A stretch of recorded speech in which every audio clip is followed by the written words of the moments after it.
So today what we are going to do is we're going to do casting with ice resin, and to do that you need to make a mold. And what you have here is you have a silicone molding putty. This is a non-toxic molding putty, as most of them are. They're food safe, so you can even make a mold and use them for chocolate and other things that you can do at home because they are food safe. But for today what we're going to do is we're going to make a mold, and we're going to cast some fun found objects that we have around here.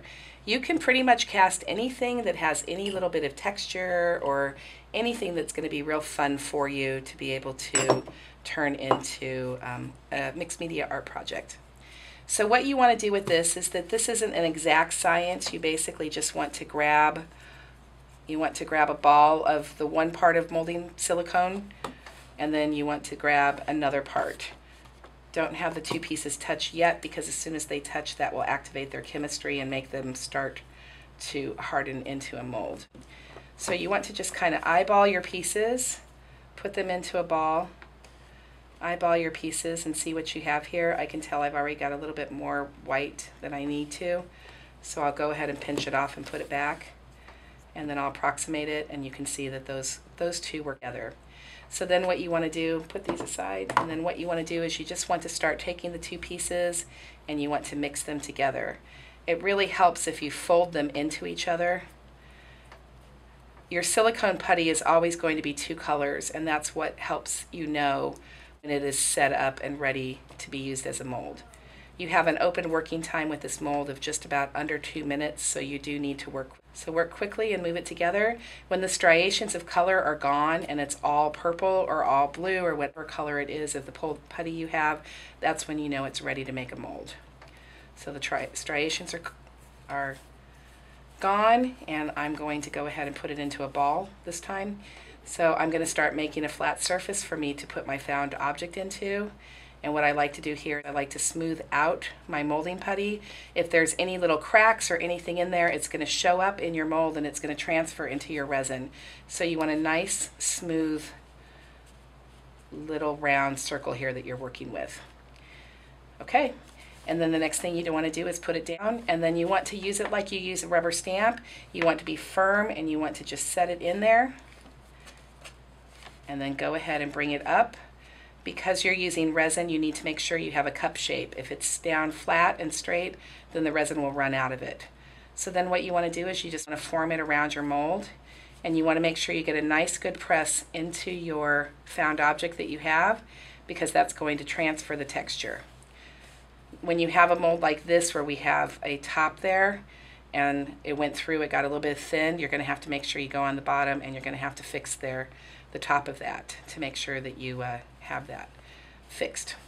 So then what you want to do is put it aside, and again, when you do something real rounded like this, the best thing to do is to take your cup, one of your mixing cups that you have in the resin, and you want to set that in, and then that's just going to provide the support you need also for your mold to harden up, and when you pour your resin into it so it doesn't spill all out.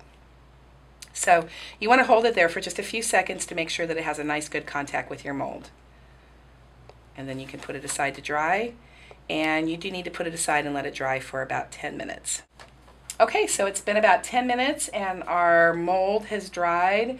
You can see the impression of where we put the back into it. You're going to see that as soon as we open up, all you have to do to pop out your mold is just open it up.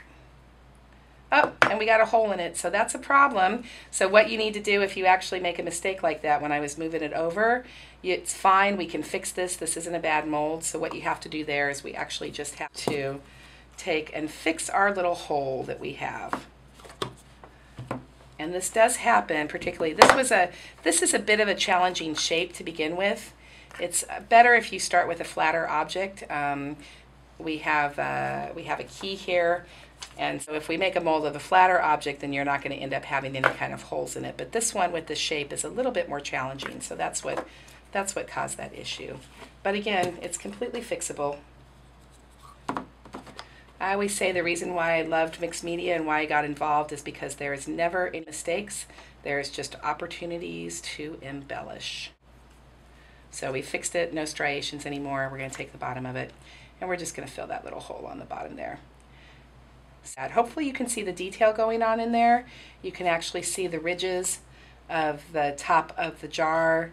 You can see the jar top down there, and you can see the texture. The mold had picked up the texture, this beautiful texture of the metal going on. That's what we're looking for.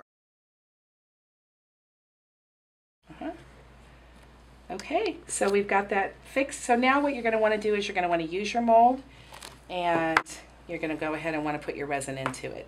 So this is a mold I made. This is the top of a hardware knob. You can see the texture of it in there.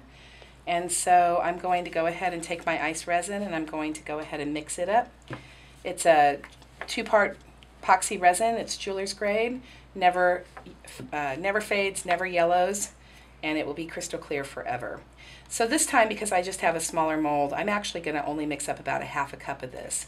So I'm going to mix up 2 drams of the resin and then 2 drams of the hardener.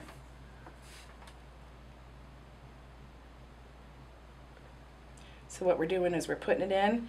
ICE resin works every single time as long as you measure carefully and you mix thoroughly.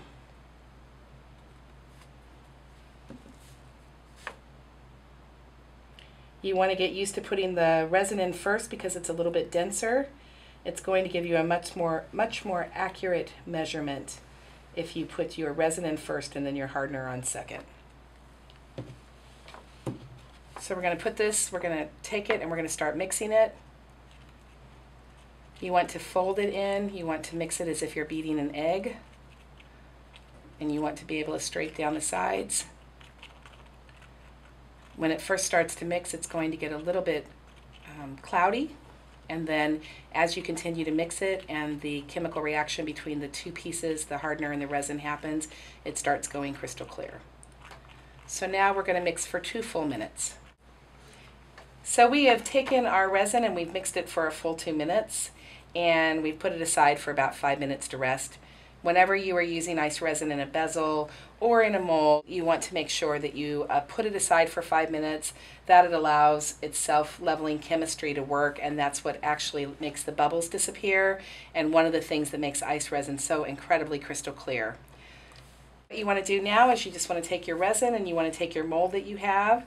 This one has a nice flat bottom on it, so it's going to be fine. If you're using a mold with resin, you're going to want to have a flat bottom, and you're going to want to have a cup shape to it so that the resin doesn't pour out. Then you just want to take your resin and you're going to put it in. So what I'm going to do here is I put it in, I want a bottom layer to be clear. And then I actually want to take my mold and I want to put some glitter into it, and I want to add something else to it. So what you can do before, it doesn't have to be a crystal clear mold. You can actually add glitter to your resin. You can tint your resin, and you could color it with oil paint. So you want a little tiny toothpick of an oil paint in there. You can use acrylic paint, but the reason why we suggest oil paints is resin is an oil-based product, so it takes just the tiniest drop of a little bit of oil paint to put in there. We're going to add a little bit of this vintage glass glitter that is sold at the Shop of Somerset, and it is beautiful. It's some glass glitter shards that are going to look gorgeous in here. So we want to open it up, and we just want to add a little bit of glitter into our resin. Then I'm just going to gently stir it back in order to mix up the glitter. So now what I'm going to do is, if I wanted the bottom layer to be perfectly clear, I would actually let this set up for about an hour and then go back and add the glitter. But we're going to go ahead and just add it right now.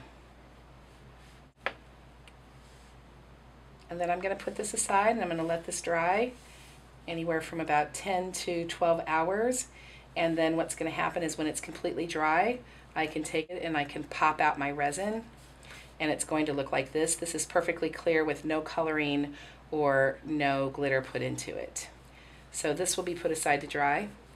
So here is a finished piece, a finished cast piece of resin, and it's a little bit on the edges are a little bit rough. So what I would normally do is I would take some sandpaper, coarse grit sandpaper, and I would just go ahead and clean up these edges here. So you can use your inks or you can use your acrylic paint at this point, and you can actually start working it into your resin. So that's what I'm going to do right now, is I'm going to add just a little bit of aging to this. I'm going to take my Stays-On stamp pad. I'm just going to take the brown, and I'm just going to start working it into my resin, and then you're going to see that that's instantly going to add a patina to it and allow it to pop out. So then I'm putting it on and I'm wiping it off a little bit because I just wanted to have, I wanted to have color without looking like a complete dark stamp. I'm also going to take it and I'm just going to work it into the edges because I like the way it's darker around the edges and then it goes lighter towards the center. The final thing I love to do with these cast resin pieces, I love to take a little bit of Gilder's paste or a little bit of Rub and Buff, and then you can take the Rub and Buff and you can put it on and it will highlight it and it'll make it glow, and it's going to make it, it's actually going to take it, you can take your resin piece and you can actually start working in your acrylic paint and your gold Rub and Buff, and you can actually get your resin piece to start looking like real metal again. You can take this right now and you can place this into a bezel, and you can put it into a metal bezel and you can set it down there. You can put a little bit more resin down on the bottom of your bezel, and then you can make a necklace out of this. You can actually take this as is once you clean up the edges a little bit, and you can drill into it with a Dremel or a flex shaft, and then you can actually put a jump ring in it, and you can start using these as buttons and cabochons and other things for your jewelry. You can also take and make your own book with it. You can take your own bookmaking, and you can use this as a doorknob for your little book. And you can glue it on your scrapbooking pages to add texture. So cast resin pieces really can be used in a multitude of mixed media ways to create just very fun and cool embellishments. So that is it. That is making a mold and casting with ICE resin.